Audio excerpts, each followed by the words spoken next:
Now we're going to talk about codecs, and that's just short for compression, decompression. And what that means is after you've made a video, the video file is really large and it's not easily playable on most browsers, video platforms, and media players. So you need to not only shrink that file, but you need to make it playable. And the way to do that is by compressing it.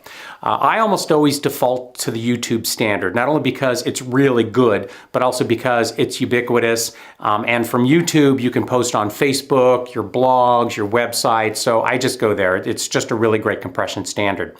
Number one, it's MP4 H.264. H.264 is the compression codec. The wrapper is MP4, and it just looks really, really great. And it's very, very common. Everybody loves MP4. You can play it virtually everywhere. The frame rate, that's the number of frames per second. That's really important. I almost always default to whatever the source file is. In the United States, that's almost always 29.97 frames per second. Film is about 24 frames per second, if you're curious.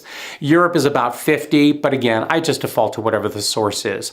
The aspect ratio, 1280 by 720. That's a really nice size. You can always go smaller, but you can't go bigger, and YouTube likes 1280 by 720.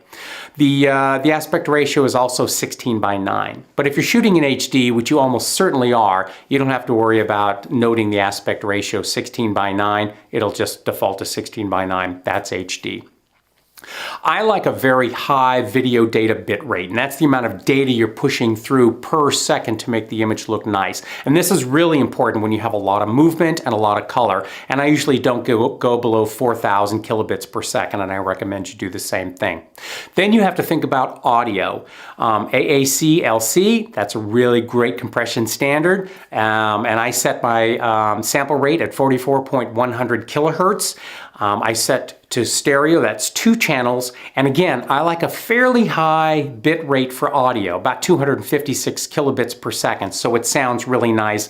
It doesn't sound thin or crunchy. It's a really nice data bit rate. 2 things. Number one is when you have this file, this MP4 file, you can transcode anything else from that. Windows Media, Flash, you have a lot of options going forward. So it's a really nice baseline to start with for transcoding. And secondly, it looks awesome. It really does. It'll look great on your PC. It'll look great on YouTube. And even if you wanted to display it at, say, a trade show or something like that, it'll look great on a display monitor.